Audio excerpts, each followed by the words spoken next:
halos 10,000 job openings ang naghahantay sa inyo sa job fair ng Dole sa Quezon City. Kamustahin natin ang sitwasyon dyan? Nagbabalik si Laila Pangilinan. Laila, jam-pack ba talaga dyan?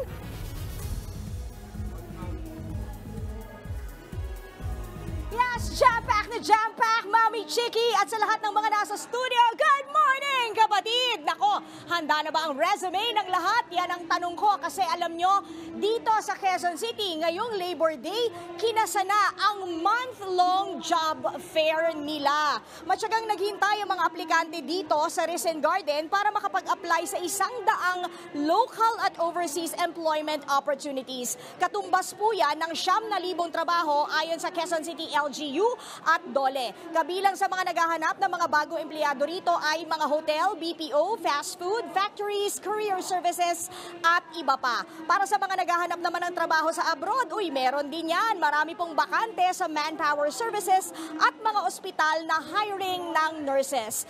May mga sangay din ng gobyerno na naghahanap ng mga empleyado at may libreng pa-training pa hatid ng TESDA. Sa mga nakalimutan naman pong magdala o nagkaubusan na ng resume dahil ang dami-dami yung in-apply ang trabaho, meron namang alok na libreng pa-print ang City Hall. Meron din po silang one-stop shop sa mga aplikanteng wala pang NBI clearance at PhilHealth, lalo na ngayon ay holiday. May mga booth din dito kung saan pwede kang ma-hire on the spot kung pasok ka sa qualifications ng kumpanya. Sa mga gusto pang maghanap ng trabaho, eto pa, may libre pang sakay ang Quezon City LGU papunta sa mga malls kasi meron ding mga job fair sa mga selected malls dito sa Quezon City. Ito ay para raw masulit ang paghahanap ng trabaho ng mga aplikante.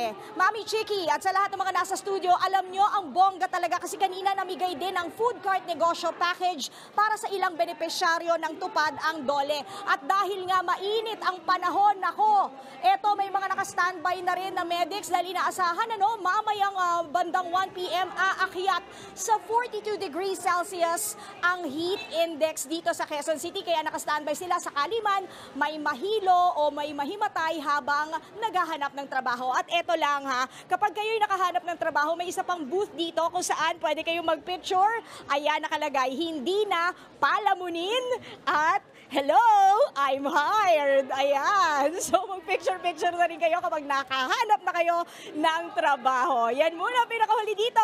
Balik sa inyo! Maraming salamat, Laila. Naku, gusto ko yan. Hello, I'm hired. Mga kapatid, Chiki Roa Puno po. Simulan ang inyong araw na puno ng impormasyong kapaki-pakinabang. Sama na sa isang makabuluhang umaga. Tumutok at mag-subscribe sa social media pages ng News 5.